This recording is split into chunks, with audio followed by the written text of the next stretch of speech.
Hey, remember that time I said I was done drinking coffee?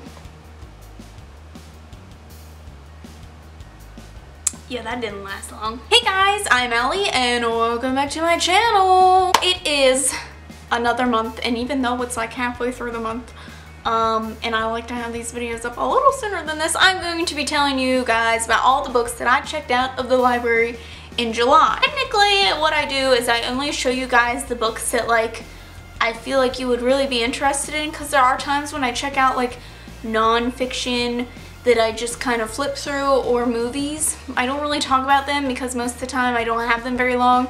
I send them back and it just like, it would just be a hot mess anyway to talk about all that stuff. July was a weird month for me because I got real obsessed with plants. Okay, anyone that is following me knows that plants kind of overwhelmed my life recently, and I spent well over $300 in plant stuff, because that's just me. I cannot just gently like something. I just gotta dive in and just, it takes over my life. That being said, I technically am going to show you guys 9 things that I checked out from the library in July. I am not going to show you the 20-some books about plants that I checked out. So we're not going to talk about that obsession. We're just going to talk about the books that I feel like y'all might actually be interested in. I might do a video when I start my other channel on plant books that I found useful. I'm probably the only one who cares about them. So let's go ahead and get into the 9 things that I'm going to show you and talk to you about that I checked out of the library. What am I saying?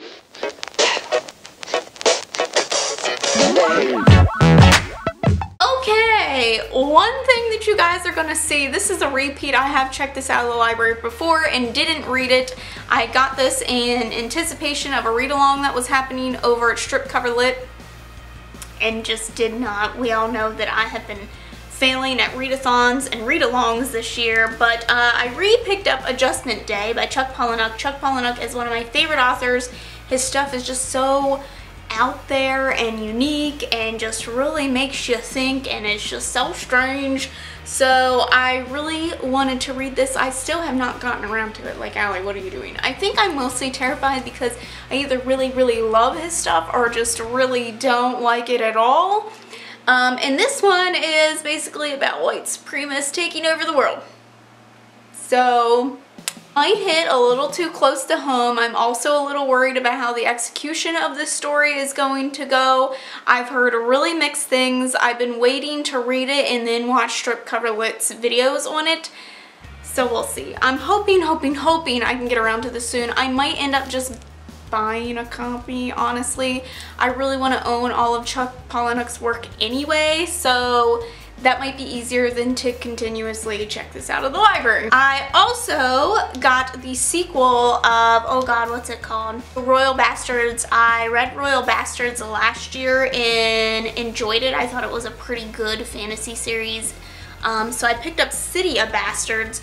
From what I remember, this takes place in a fantasy world and it's basically about the bastard children of like the royals or whatever in the palace, and follows some things happen at a banquet, that there's some things that go down at the bastard's table, and then some things happen at the banquet, and basically they find out the king is, you know, he's kind of a traitor to his own land, and other things are happening, and their parents are all in like these schemes to start these wars and crap, and so they are on the run.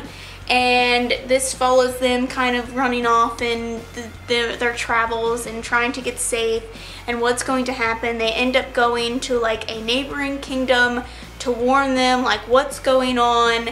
And I remember the first one left off on quite a cliffhanger, so we'll see how this one goes. I obviously need to do a little bit of a read up, maybe like find a summary of the first one, because the facts that I have are a little hazy and I know it will come back to me once it's jogged. But I do remember enjoying it, and so I got the sequel and we'll see how that is. I was checking out my book page, which you can find these at a lot of libraries, and I know like Books A Million carries them, and these are kind of like a bookish magazine, but there was a based on like true crime section, and so I ordered like everything that I could find, but I ended up ordering People Who Eat Darkness. This is the audiobook, and then I ended up finding it on Scribd anyway. The true story of a young woman who vanished from the streets of Tokyo and the evil that swallowed her up. So Lucy Blackman, tall blonde, 21 years old, stepped into the vastness of Tokyo in the summer of 2000 and disappeared forever. Her dismembered remains were found buried in a seaside cave. So this follows the investigation of this missing woman. I thought it sounded really good. I've been really interested in true crime stuff lately, just crime stuff in general.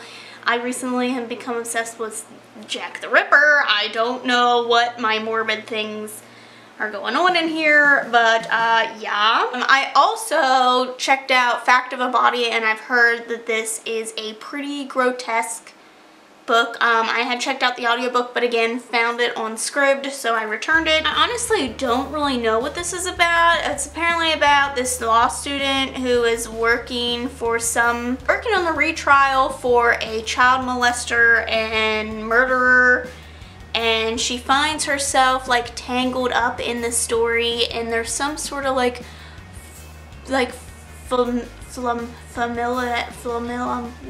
wow. For some reason, watching his tapes, it sparked some sort of memory and recognition in the story, so this has something to do with all the twists and turns in that and his trial. Another one that I had checked out was Always Never Yours. I have since gotten a hard copy of this, so I didn't need the library copy anymore.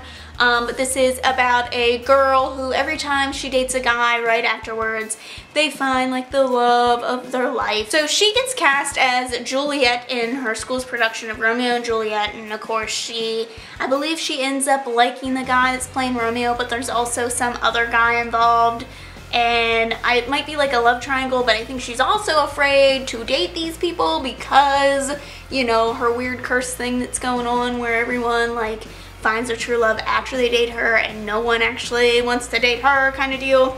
So we'll see. I honestly feel like I'm grasping for details on that, and I probably have been telling you all the wrong things, but who knows.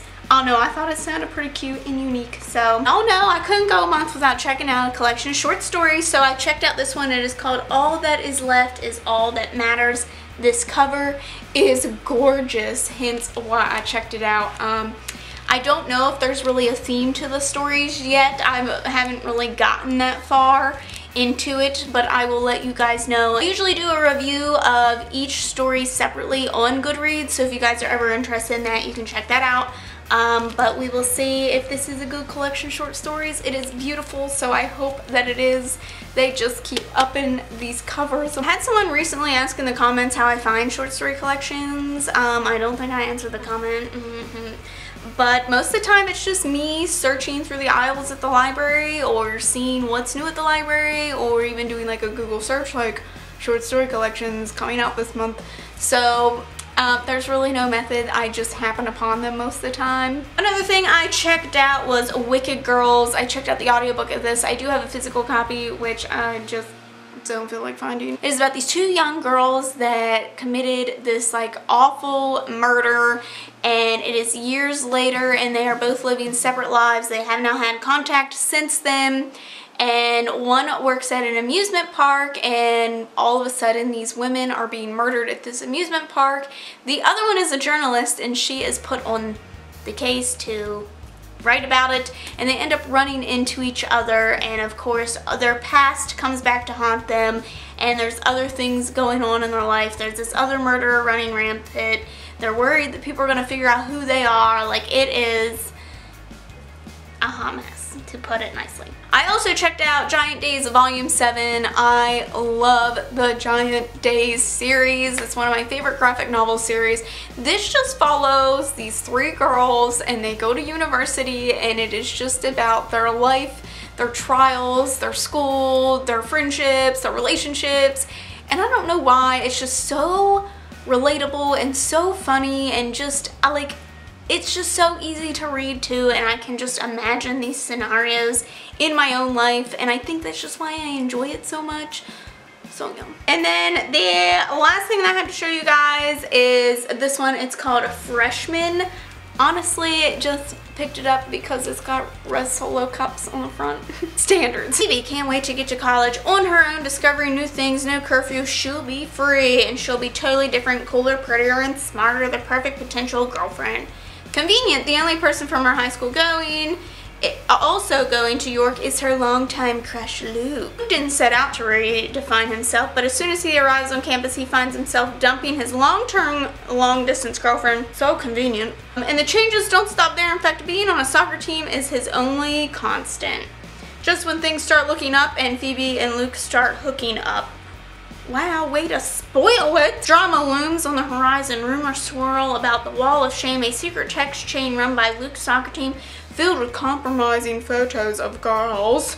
As the women on campus move to expose the team and shut down the account, Luke and Phoebe find themselves grappling with confusing feelings and wondering how they'll ever make it through freshman year. Sadly, this sounds too realistic. I know that when I was in high school and college, these sites went around with pictures of girls' nudes that had been leaked, and of course some of them were underage, and I just think that this is so relevant to today's society. I don't think I've ever seen anyone actually write a book kind of around that premise. So I'm interested to see how this plays out and what all happens in it, and I really love the design of this. It's so cute. So let me know some of the things that you guys checked out from your libraries. You guys know I love hearing that you're using your library and that some of you are using it way more than I am, and I'm there every day. I hope you guys have liked this video. Don't forget to subscribe to see future library hauls from me. Thanks for watching, and I'll see you in the next one. Bye!